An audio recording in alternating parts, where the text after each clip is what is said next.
Faire. Europe 1. Vous écoutez Culture Média sur Europe 1, 10h, 11h30 avec Thomas Hill et votre invité ce matin, Thomas. Oui, je reçois ce matin Denis Brognard, animateur d'une émission qui, je le précise, n'a rien à voir avec la campagne des municipales en cours. Pourquoi elles ont dit pas en plus? Aucun honneur, aucune dignité, rien. Ça, c'était Moundir. Ah, quel souvenir. Séquence culte. Il était parti, je me souviens, à l'époque, il était venu face à moi sur un conseil surprise. Normalement, il reste face à moi. Il m'avait attrapé le bras en me disant non, je ne peux pas me voir éteindre mon flambeau comme ça. Et j'avais eu le réflexe, parce que je m'y attendais évidemment pas, à lui dire ok, pas d'eau aux aventuriers qui vous ont éliminé, peut-être face à eux. Il m'avait dit d'accord.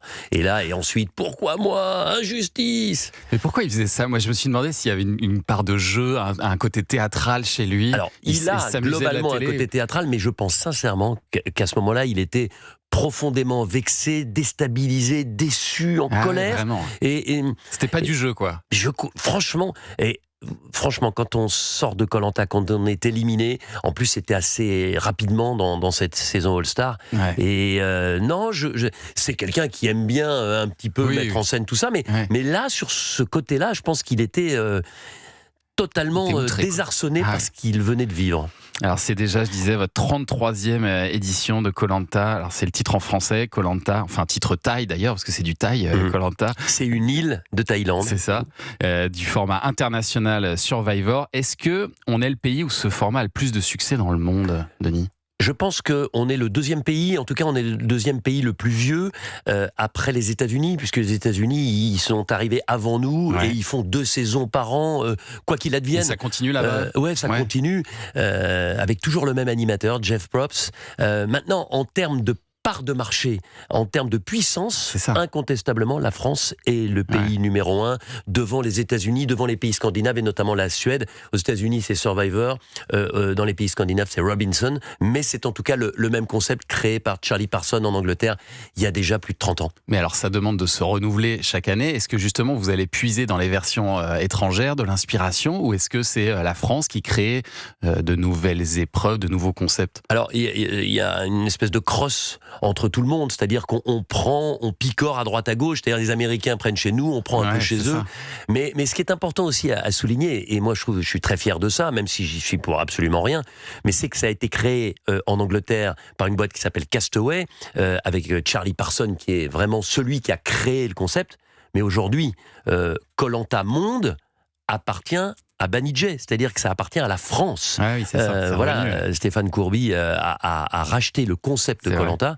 Et voilà, donc on essaye de pérenniser ce concept en y apportant évidemment des petites touches, avec beaucoup de choses aussi qui sont inventées par les équipes de production autour de Julien Magne notamment, qui réfléchissent toute l'année à savoir comment, avec ce concept de base où on garde les fondamentaux, comment on renouvelle un peu, surprendre le candidat, et donc ensuite par effet de ricochet, le téléspectateur. Et alors là, la surprise cette année, le grand changement, c'est ce qu'on appelle les poteries, mais que vous vendez mieux dans l'émission en les appelant les reliques du destin. Ah, je trouve que c'est plus joli que les poteries. Mais vous utilisez quand même le mot poterie. Oui, parce qu'il faut casser une poterie. Mais expliquez-nous le principe. Les reliques du destin. En fait, on a essayé de rendre le conseil et l'élimination d'un aventurier encore plus incertain. C'est-à-dire que quand vous arrivez, un conseil classique, les gens arrivent, votent l'un après l'autre, et celui ou celle qui a le plus de voix est éliminé. Maintenant, celui ou celle qui a le plus de voix n'est pas encore totalement éliminé. La sentence n'est pas irrévocable. Non. Et à ce moment-là, cette personne-là va dans une partie du conseil qu'on appelle l'antre du destin, parce que le destin va dépendre des poteries. Là, il y a 8 poteries.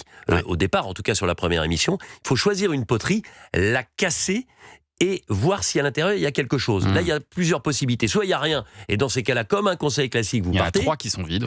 Soit il y a un collier d'immunité, et dans ces cas-là, vous êtes éliminé, mais vous pouvez quand même influencer la suite en donnant ce collier d'immunité à l'une des personnes qui faisait partie de votre équipe. Soit il y a un message qui vous invite à provoquer en duel l'un de ceux qui vous a éliminé, l'un de ceux de votre équipe. Et là, le duel, il a lieu instantanément au conseil, mais vous n'êtes pas éliminé si vous gagnez ce duel. C'est-à-dire que le duel, c'est entre celui qui a le plus de voix et celui qui aura été choisi. Il y en a un qui gagne, qui reste dans l'aventure, il y en a un qui perd, qui est éliminé. Et puis le dernier message, c'est la possibilité pour l'aventurier qui aura été éliminé, finalement de rester quoi qu'il arrive, mais de quitter son équipe pour aller dans l'équipe adverse. Changer l'équipe. Donc vous imaginez en termes de stratégie ce que ça peut engendrer. Et alors évidemment, les candidats, ils doivent penser du coup à toutes ces stratégies au moment du conseil. Personne n'arrive au conseil serein, parce que vous pouvez potentiellement être provoqué en duel par celui que vous décidez d'éliminer. Ça peut se retourner contre eux. C'est ce qui s'est passé d'ailleurs chez les Rouges lors du tout premier épisode de cette saison. Pardon pour le spoil pour ceux qui n'ont pas vu encore ce premier épisode. Lionel, le buraliste, a été éliminé à l'unanimité par ses collègues au conseil. Mais il est tombé sur la poterie contenant le duel de riposte. Il a gagné son duel et donc après avoir vu tout le monde voter contre lui, il est retourné quand même dans l'équipe avec ce collier d'immunité. Donc ça, c'est une séquence télé formidable pour vous. Et vous savez, alors on est très attaché quand même à la véracité, à tout ce qu'on met en place. Donc les 8 poteries, elles ont été placées une fois pour toutes, c'est de manière immuable. Tout ça a été contrôlé par un huissier. Enfin, on a fait les choses très bien, on l'a montré. Et effectivement, Lionel, il a eu la chance de choisir la bonne poterie, de défier la bonne personne, de faire du feu en premier et de rester dans l'aventure. Oui, sympa l'ambiance après dans l'équipe. C'est terrible. Mais vous savez, et c'est là que moi, on sent tout de suite, parce qu'il y a des innovations qui marchent plus ou moins bien. Mais moi, je suis très attaché à regarder sur les réseaux sociaux les réactions des gens.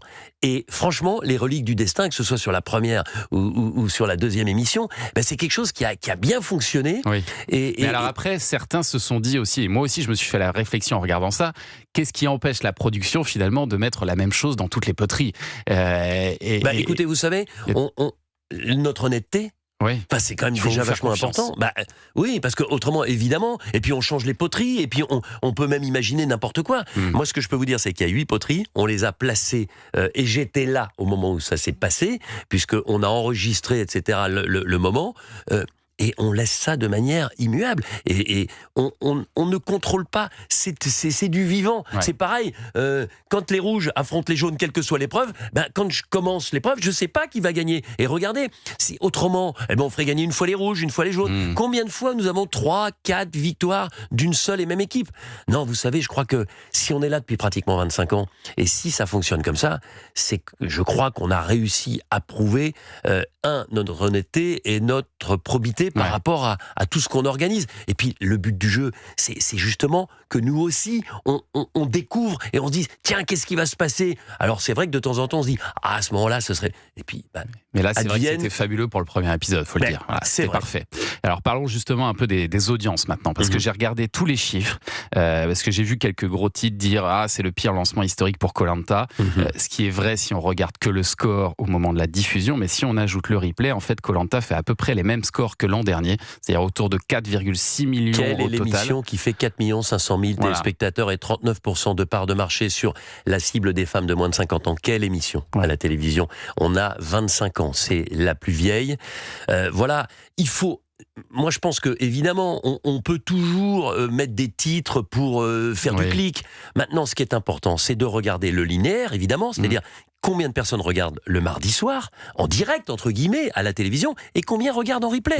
Et le replay est toujours extrêmement important. Quelle émission, aujourd'hui, fait régulièrement plus d'1 million en replay? On a fait 1 300 000 téléspectateurs en replay, ce qui fait 4,5 millions au total. Après, si on regarde sur une plus longue période, sur les 5-6 dernières années, il y a une baisse quand même tendancielle, autour de 25% de l'audience. Mais parce qu'il y a moins de gens qui regardent la télévision? Il y a moins de gens qui regardent la télévision, et vous avez globalement, vous avez perdu plus sur des cibles plus âgées, mais vous n'avez pas perdu sur la fameuse femme responsable des achats de moins de 50 ans qui intéresse particulièrement TF1. Et sur les enfants et sur les adolescents. Ce qui fait que l'émission n'est absolument pas en danger. Vous allez tourner une nouvelle saison d'ailleurs. Bien sûr, on part bientôt là tourner une nouvelle saison.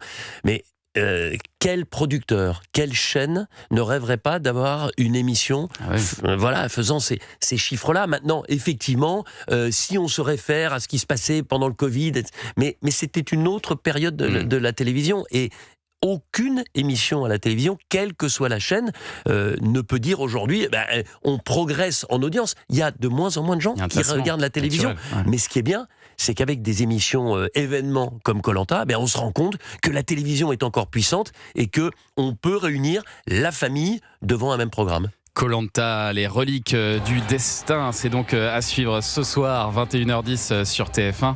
Et dans un instant, Denis Brognard, vous allez être soumis aux questions des auditeurs. Ils ont plein de questions pour vous. Oui,